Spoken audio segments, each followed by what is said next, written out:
تو کروڑپتی آدمی کی دولت اور غریب آدمی کی دولت سیم ڈیوائڈ ہوتی ہے. اور اگر شادی ہی کا رواج نہ ہو جیسے یورپ میں, تو پھر تو معیشت کی ایسی کی تیسی. کیوں؟ اس لیے کہ جب کوئی اولاد ہی نہیں ہے, اکثر پیسہ بینک کھا جاتے ہیں, اور چند آدمیوں کے ہاتھ میں وہ, جب آپ اندازہ کرو لاکھوں لوگ مر رہے ہیں, ان کے آگے بچہ ہی نہیں ہے, اور بچے ہونے کا بھی کوئی وہ نہیں ہے, وہ تو جب تک وصیت نہ کرے بچوں کو ملتی نہیں ہے. تو ریزلٹ میں وہ کس کے پاس جائے گی؟ وہ چند ہاتھوں میں جائے گی کہ نہیں جائے گی؟ بہت مشکل ہے بات سمجھانا. یا اسٹیٹ کے پاس جائے گی. آپ کہہ سکتے ہو اسٹیٹ کے پاس جانے سے گورنمنٹ کا فائدہ ہے, یہ آپ کی بھول ہے. ایکچولی یہ کیا ہو رہا ہے, آپ کی نالج میں کیا ہے کمی ہے. اسٹیٹ کے پاس جانے سے عوام کا فائدہ جب ہے جب اسٹیٹ تمام پیسہ عوام کو دے دے, جبکہ ایسا ان ملکوں میں بھی نہیں ہو رہا ہے. ایسا نہیں ہے کہ وہ تمام پیسہ اسٹیٹ عوام میں دے دیتی ہو.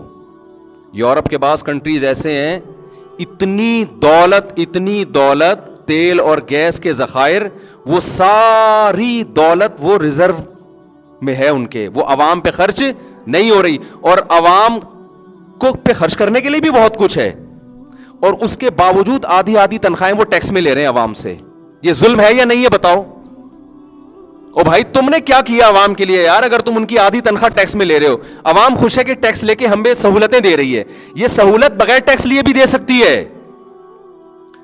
نہیں یار سمجھ میں تو رہنا, تو جیسے چل رہے نا وہی ٹھیک ہے. وہ چمونی آپا اور وہ کیا نام ہے, وہ عمران خان اور نواز شریف, اور وہی ٹھیک ہے. تم ہم سب کے لیے وہی ٹاپک اچھے ہیں میرا خیال ہے. دیکھو کافر کا نا اوپر سے چہرہ بہت اچھا نظر آتا ہے, جب گہرائی میں گھسو گے نا تو پتہ چلے گا ان تلوں میں تیل نہیں ہے. آپ مجھے بتاؤ, 4 آدمی ہیں, یہ 4 بیٹھے ہوئے ہیں, یہ میرے پاس آئے, مفتی صاحب ہم آپ کو اپنا وزیر اعظم مان لیتے ہیں. ایک چھوٹی سی ریاست ہے, ایک کمرہ ہے, وہ ایک سلطنت خلافت عثمانیہ کہہ لو, کہنے پر گورنمنٹ کی طرف سے کوئی پابندی نہیں ہے. آپ ہمارے وزیر اعظم ہیں. اب آپ کیا کریں, آپ ہماری کیئر کریں, ہمیں کما کے دیں, ہمیں یہ کریں, ہمیں وہ کریں, ہماری سیکیورٹی. میں نے کہا ٹھیک ہے, اپنی آدھی تنخواہیں مجھے دے دیا کرو.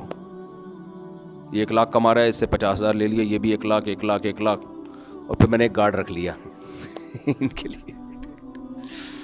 میں نے کہا پھوڑا پھنسی نکلے تو میں علاج کروں گا آپ کا, ڈاکٹر کر دے گا علاج. تو یہ کہیں یہ تو ہم خود بھی کر سکتے تھے, آپ نے کیا کیا؟ میں کہوں میں نے آپ سب میں مینجمنٹ کا بہترین انتظام کیا. وہ کہیں اس انتظام کا بہت بہت شکریہ, اس کے لیے آدھی تنخواہ دینے کی ضرورت بولو نہیں ہے, اس کے لیے اتنے تکلف کی بالکل بھی ضرورت نہیں ہے. ہم تو آئے تھے کہ آپ کے ذرا تعلقات ہیں, چندہ وندہ لیں گے ہمیں, اگر کسی کو کوئی ٹینشن ہو گئی تو پھر آپ کوئی بیمار ہو گیا تو اس کا علاج کریں گے, یا آپ کے اپنے وسائل ہیں, یا ہمیں کوئی گائیڈ کریں گے کہ جی ادھر ذخائر دریافت ہوئے ہیں تو ادھر چلو کھدائی کرتے ہیں اور ترقی ہوگی. تو یہ ہو رہا ہے. آپ اصل میں ہے یہ کہ ان کے پاس وسائل اتنے زیادہ ہیں نا کہ جو پیٹ بھرے ہوئے ہیں وہ ہمیں نظر آ رہا ہے. ہم یہ نہیں دیکھ رہے کہ یہ اس سے 20 گنا زیادہ دے سکتے ہیں اپنی عوام کو. تبھی اسلام میں مالی جرمانے کی اجازت نہیں ہے اصولی طور پر, بعض کنڈیشن میں, لیکن اسلام تمام فقہا کا اتفاق ہے کہ گورنمنٹ ٹیکس نہیں لے سکتی عوام سے, الا یہ کہ شدید مجبوری ہو. سمجھ میں آ رہی ہے بات کہ نہیں آ رہی؟ جیسے ایک شخص کے لیے دوسرے شخص کا پیسہ حرام ہے, تمام فقہا کا اجماع ہے کہ حکومت کے لیے بھی عوام سے پیسہ لینا حرام, کیونکہ حکومت عوام کے پیسے کی محافظ ہے, لے نہیں سکتی ان سے, لے گی شدید مجبوری میں. شدید مجبوری کیا ہے؟ اجتماعی نوعیت کا کوئی ایسا کام پڑ گیا جس کی سب کو ضرورت ہے اور لوگ اس میں دینے کے لیے تیار نہیں ہے, پھر جبرن لے گی. اس کی مثال ایسے ہے جیسے گلی میں گارڈ رکھنا ہے, موبائل اسنیچنگ ہو رہی ہے, ہماری گلی میں بھی ہو رہی ہے, سب گلیوں میں ہو رہی ہے. اب کیا ہے کہ گارڈ رکھنا ایک ذمہ داری ہے یا نہیں ہے؟ سمجھیں بات کو بھائی, ایک ذمہ داری ہے یا نہیں ہے؟ اب کیا ہے کہ بھائی پر گھر 2,000 روپے گارڈ کا خرچہ آ رہا ہے, اب 4 گھر اڑی کر رہے ہیں ہم نہیں دیں گے. او بھائی فائدہ تو سب اٹھائیں گے نا اس سے, تو آپ کیوں نہیں دو گے؟ فائدہ تو سب نے اٹھانا ہے, تو آپ کیوں نہیں دو گے؟ یہاں جبرن لیا جا سکتا ہے, لیکن اتنا جتنا گارڈ کی تنخواہ میں اور کھانے پینے میں جائے. 1 روپیہ بھی آپ زیادہ نہیں لے سکتے. کیونکہ لا یحل مال امرئ مسلم الا بطیب نفس منہ، حدیث میں آتا ہے کسی کا مال اس کی مکمل رضا کے بغیر کسی کے لیے بھی حلال نہیں ہے، حکومت کے لیے بھی حلال نہیں ہے، کسی کے لیے بھی حلال نہیں ہے. تو بنیادی بیسک ضرورتوں کے لیے اتنا جتنا اس، اور یہ بھی جب ہے کہ جب گورنمنٹ کے پاس اپنے وسائل نہ ہوں. اگر گورنمنٹ کسی کنٹری سے تیل نکال رہی ہے، گیس نکال رہی ہے اور اس سے یہ بنیادی خرچے پورے کر سکتی ہے، تو یہ جو تیل اور گیس کے ذخائر ہیں یہ گورنمنٹ کے نہیں ہے، کس کے ہیں؟ یہ پبلک کے ہیں. تو وہ لے کے بھی سارے ان پہ خرچ کرنے پڑیں گے آپ. لیکن ایسے کنٹری ہیں وہ ریزرو 100 سال بعد کے لیے رکھے ہوئے ہیں، وہ 100 سال بعد کے لیے رکھے ہوئے ہیں اور رکھتے چلے جا رہے ہیں. اصل میں ہم چونکہ غریب ہیں نا بہت، تو ہم ان کے دولت کو دیکھ کے سمجھتے ہیں کہ یار یہ بہت اسٹیبل کنٹری ہے. ہم یہ نہیں دیکھتے کہ اگر یہ لوگ اپنی عوام سے ٹیکس نہ لیں تو بھی یہ لگژری لائف اسٹائل یہ لوگ اپنی قوم کو دے سکتے ہیں، لیکن آدھی تنخواہیں کاٹ رہے ہیں. تو ہمارا چور اچکا جو 10 روپے ہم سے چھینے گا، یا ہمارے ہاں کوئی بیٹھا ہو نا، جیسے وہ رسی لگا کے بیٹھے ہوئے ہوتے تھے پرانے زمانے میں، جو وڈیرے ہوتے تھے نا، کہ جو گاڑی گزرے گی غنڈہ ٹیکس، تو وہ غنڈہ ٹیکس لے گا تو وہ تو حرام ہے، لیکن اسی غنڈہ ٹیکس کو آپ نے لیگل کر کے ایکچولی ایک شریف انسان کی علامت ہے، ٹائم پہ ٹیکس ادا کرتا ہے، اور اس کو بڑے بلیک منی اور وائٹ منی کی اصطلاحات دے کے وہی ٹیکس کو آپ نے کیا کر دیا؟ ایک اچھے شہری ہونے کی علامت قرار دے دیا آپ نے.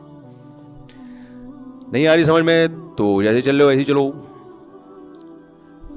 اس کا یہ مطلب نہیں کہ ٹیکس دینا بند کر دیں آپ، یہ ہرگز مطلب نہیں ہے.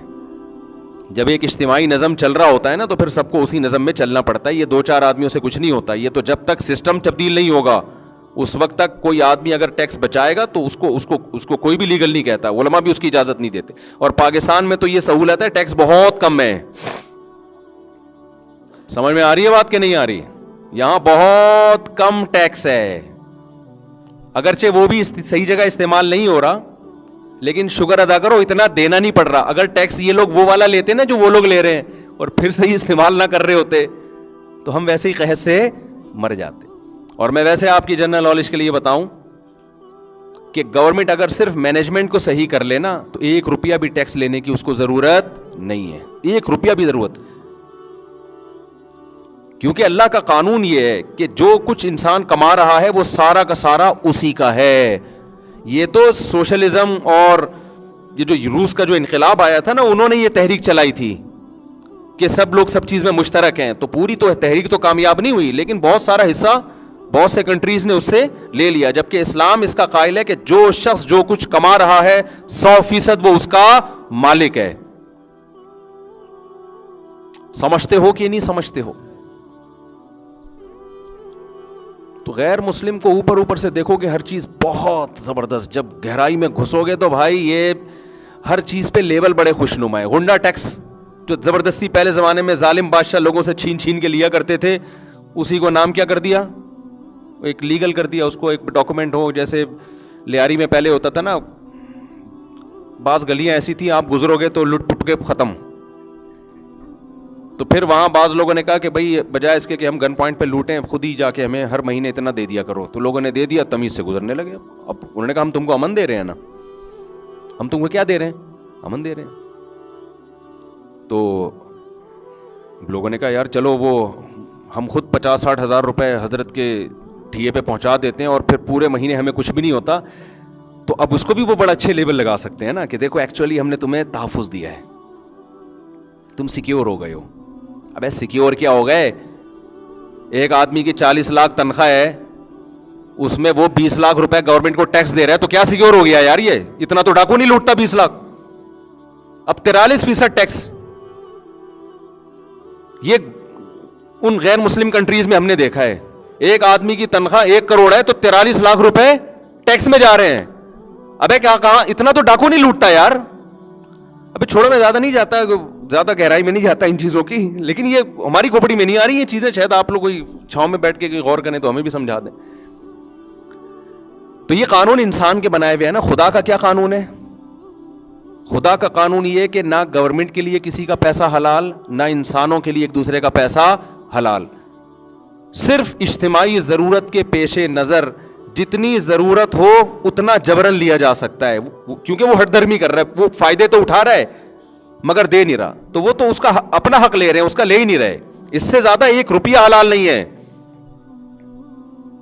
بلکہ میں آگے چل کے بات کہوں، یہ جو مالی جرمانہ ہے نا، اگرچہ بعض علماء نے اس زمانے میں اس کی گنجائشیں دی ہیں مالی جرمانے کی زمانے کے حالات کی وجہ سے، لیکن چاروں اماموں کے نزدیک یہ حرام ہے. یعنی گورنمنٹ پنشمنٹ تو کر سکتی ہے، پیسے نہیں لے سکتی کسی سے. اور دلیل یہی حدیث ہے کہ کسی مسلمان کا مال اس کی طیب خاطر کے بغیر کسی کے لیے بھی حلال نہیں ہے. اس میں صرف ابن تیمیہ رحمہ اللہ نے اعتراض کیا تھا، ان کے کچھ تفردات ہیں نا وہ جمہور سے ہٹ کے، لیکن انہوں نے جو احادیث میں دلیلیں دی ہیں وہ تعزیر فی المال کی دی ہیں، تعزیر بالمال کی نہیں دی ہیں. فی المال اور بالمال میں کیا فرق ہے وہ بھی میں جاؤں گا تو اب پیچیدہ مسئلہ ہے. یعنی ان کے دلائل کے جواب بھی علماء دے چکے ہیں. ورنہ چاروں فقہا کے جو نزدیک جو فتویٰ ہے نا جس قول پہ، وہ یہ ہے کہ سزا کے طور پہ بھی مالی جرمانہ نہیں لیا جا سکتا.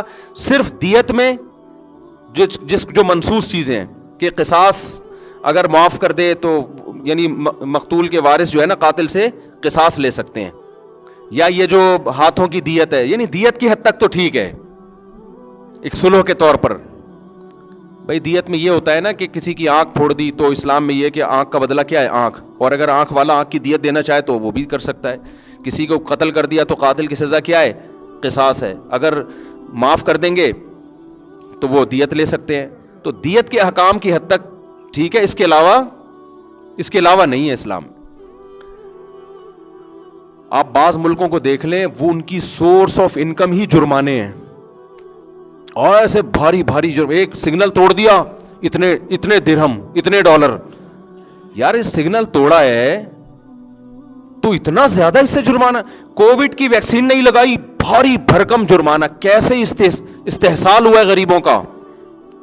میں نہیں کہہ رہا کہ ویکسین نہ لگا کے کوئی اچھا کام کیا، میں اس کو پروموٹ نہیں کر رہا. جو ایک اجتماعی نظم چل رہا ہے تو لگوانی چاہیے. یار اس کو کوڑے مار دو. آپ کہتے ہیں کوڑے ہر ایک کو کون پکڑ کے مارے گا؟ تو یہ آپ کی ہیڈک ہے، یہ آپ کی ٹینشن ہے کہ آپ اس کو کیا سزا دیں گے. لیکن جو جمہور جس طرف گئے ہیں نا بڑے بڑے علماء، آپ ماضی میں اٹھا کے دیکھیں، وہ جرمانے کو جائز نہیں قرار دیتے کسی کے لیے بھی. وہ کہتے ہیں سگنل توڑ دیا تو بھائی پنشمنٹ ہوگی، کچھ بھی کرو سزا دو اس کو. لیکن بعض علماء کی اس زمانے میں رائے ہے، وہ بھی اہل علماء ہیں، کہ بھائی اس زمانے میں سزا والا نہیں چل سکتا، جرمانہ ہی کرنا پڑے گا. اب میں اس زیادہ بحث میں نہیں جاتا، لیکن میں نے آپ کو جو اسلام کا اصل مزاج ہے وہ آپ کو بتایا ہے. وہ گنجائش والا قول ہو سکتا ہے اس زمانے میں واقعی نہیں ہو سکتا، وہ گنجائش والا قول لے لیا. لیکن جو اصل جو اسلامی سلطنتیں جس پہ چلی ہیں، خلافت عثمانیہ میں 1 روپے بھی ٹیکس نہیں تھا، مالی جرمانہ 1 روپیہ بھی نہیں تھا، پنشمنٹ کا نظام تھا. آج حکومتیں لوگوں سے ایک سگنل توڑ دیا اتنے ڈالر، فلانا کر دیا اتنے ڈالر، یہ کر دیا اتنے ڈالر، ہر چیز پہ پیسہ لے کے یعنی تو تحفظ کہاں سے ہو گیا بھائی؟ جب کوئی حکومت ہوتی ہے انسان کو یہ تحفظ ہوتا ہے کہ جتنا پیسہ میں کما رہا ہوں گورنمنٹ اس کی حفاظت کرے گی، مجھ سے وہ کوئی پیسہ چھینے گا نہیں. آج حکومت کو یہ اعتراض ہوتا ہے کہ لوگ اپنا پیسہ شو کیوں نہیں کرتے. او بھائی لوگوں کو ڈر ہے اگر لوگوں نے شو کر دیا تو وہ سیو نہیں رہیں گے. میں ایسے کروڑ پتی تاجروں کو جانتا ہوں اب تک اکاؤنٹ نہیں کھلوایا انہوں نے. میں کہتا ہوں کیوں اکاؤنٹ نہیں کھلوایا؟ بھائی گورنمنٹ کو شو کر دیں گے، گورنمنٹ نہیں چھوڑے گی ہمیں.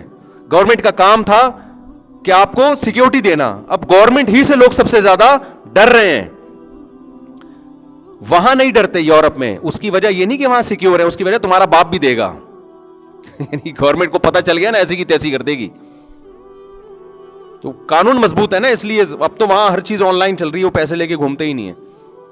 تو ایسا گرفت ہے کہ آپ پیسہ چھپا ہی نہیں سکتے. اور چھپانے کا مطلب کیا ہے کہ وہ جو ٹیکس کٹے گا پھر کوئی پوچھ نہیں سکتا کہ میں 1 کروڑ روپے کما رہا تھا، ہر سال میری تنخواہ سے آپ نے 43 لاکھ روپے کاٹے ہیں، تو کائنڈلی میرے تو 7 نسلوں میں بھی نہ میں اتنے کا علاج کراؤں گا، تو کس بیس پہ آپ کاٹ رہے ہو؟ تو کہیں گے آپ ہی کو ریٹرن کیا جا رہا ہے. وہ یہ نہیں کہہ سکتا مجھے تو کوئی ریٹرن نہیں کیا جا رہا. بھائی ہمارے نبی نے کیسی پیاری حدیث ہے. جب آپ صلی اللہ علیہ وسلم نے حضرت معاذ ابن جبل کو یمن کا گورنر بنا کے بھیجا، آپ نے فرمایا تم ان کے مالدار لوگوں سے سال میں ایک دفعہ 2.5% لوگے, سال میں ایک دفعہ کتنا 2.5, اور ہر چیز پہ نہیں, صرف ان 4 چیزوں پہ جو گرو کرتی ہیں. سونا ہے کسی کے پاس, چاندی ہے کسی, کیونکہ یہ چیزیں روکنا غلط ہے نا, سرکولیٹ ہونی چاہیے نا, صرف مالدار لوگوں سے, اور آپ نے فرمایا انہی سے لے کے اسی وقت انہی کے غریبوں میں ڈیوائڈ کر دینا ہے. یؤخذ من اغنیائہم وترد الی فقرائہم, فرمایا ان کو بتا دینا تمہارے مالداروں سے یہ زکوٰۃ لی جائے گی اور تمہارے ہی غریبوں میں ڈیوائڈ کر دی جائے گی. اور اس زکوٰۃ کے پیچھے بھی کانسیپٹ کیا ہے؟ آپ گورنمنٹ کو نہیں دے رہے, آپ کس کو دے رہے ہیں؟ خدا کو قرضہ دے رہے ہیں. خوشی سے دیتا ہے انسان, اور وہ کہاں لوٹائی جا رہی ہے؟ غریبوں پہ. اور اس میں بھی یہ کہ اگر آپ خود دے دیں تو بھی ٹھیک ہے, غریب کو کیا کریں, آپ خود دے دیں. معذوروں کے بڑے زبردست انتظام ہیں ان ملکوں میں. اسلام کیا کہتا ہے؟ معذور کو پالنا بھائی کی ذمہ داری ہے. باپ کی اولاد معذور ہے, کس کی ذمہ داری؟ باپ کی. باپ خود خرچ کرے گا اپنے معذور بچے پہ. باپ نہیں ہے تو بھائی خود خرچ کرے گا اپنے معذور بھائی پہ. گورنمنٹ کا کام ہے یہ دیکھنا کہ معذور بھائی کا, تو معذور بھائی پہ جو حق ہے وہ بھائی ادا کر رہا ہے یا نہیں کر رہا. معذور یا معذور کا وکیل کورٹ میں کیس کرے گا, گورنمنٹ معذور کو وکیل کر کے دے گی کہ تم کیس کرو اور تمہارے بہن بھائیوں سے تمہارا خرچہ لیا جائے گا. وہاں یہ نہیں ہے, وہاں یہ کہ معذور کو گورنمنٹ خود پالے گی. کیا مطلب؟ لوگوں سے ٹیکس لے رہی ہے اور گورنمنٹ خرچ کر رہی ہے, تو معذور کے دل میں بھائی کی محبت پیدا ہو رہی ہے, گورنمنٹ کی پیدا ہو رہی ہے؟ گورنمنٹ کی ہو رہی ہے. اسلام کیا کہتا ہے؟ بوڑھے باپ کو کون پالے گا؟ تمہارا باپ پالے گا, یعنی تم پالے گا. بوڑھا باپ ہے, گھر میں رکھو گے, خرچ خود کرو گے. غیر مسلم کہتا ہے نہیں, گورنمنٹ تم سے ٹیکس لے گی, اولڈ ہاؤس بناؤ گی, تم سب کے ابے وہاں پلیں گے. ابوں کے دل میں کس کی محبت بیٹھے گی؟ اولاد کی یا گورنمنٹ کی؟ گورنمنٹ کی. ریلیشن گئے تیل لینے, اور کہتے ہیں بہت زبردست سوسائٹی ہے, ویل ڈن, وہاں بوڑھوں کی بڑی کیئر ہے. بوڑھوں کی کیئر نہیں تھی اس لیے بوڑھوں کی کیئر ہے. ان کو پتا تھا کہ یہ نہیں پالیں گے, ہمیں ہی پالنا ہے سب کچھ. ابے تو تم 43 لاکھ روپے 1 کروڑ والے سے لے کے اس کے ابا کو کھلا رہے ہو, اس کمبخت کو بولو تو اپنی گود میں بٹھا کے خود کھلانا اس کو,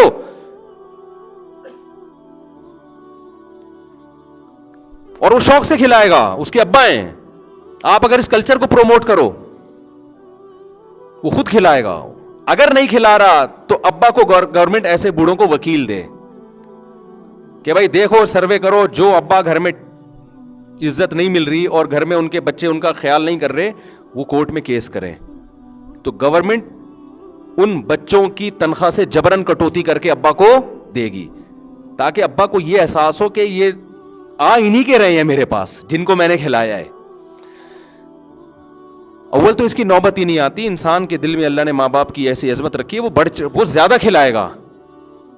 تو آپ سمجھ رہے ہو اسلام اور غیر اسلام میں فرق نہیں آئے گا کھوپڑی میں, میرا خیال ہے اتنی آرام سے یہ چیزیں ہیں. تو اسی طرح جیسے اسلام نے سود پہ پابندی لگا دی, نکاح کو پروموٹ کیا, اب کیا ہے, مالدار آدمی کی دولت کیا ہو رہی ہے؟ ڈیوائڈ. 4 عورتوں میں ڈیوائڈ ہوگی, پھر گروتھ ریشو اس کا بڑھے گا. تو یہ جو معیشت میں اعتدال ہے نا, اس کی ہوا بھی نہیں لگی غیر مسلم سوسائٹی کو. وہاں ساری دور کھرب پتی آدمی مرتا ہے, پتہ ہی نہیں بھائی گورنمنٹ کے پاس چلا گیا یا یہ کہ بینک کھا گیا.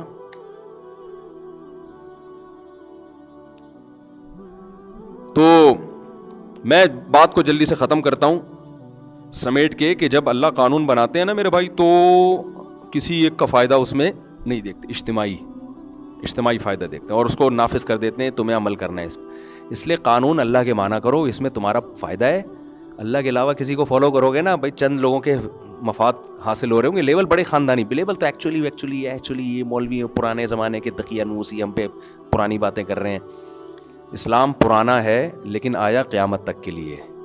اللہ کا قانون پرانا ہو یا نیا ہو اس سے فرق نہیں پڑتا, کیونکہ اللہ کا علم قیامت تک کے لیے.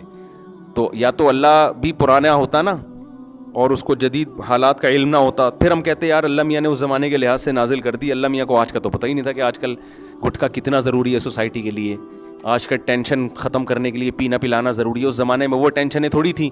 اللہ میاں نے ایسی, بھائی اللہ میاں کا علم کیا ہے, وہ وسیع ہے.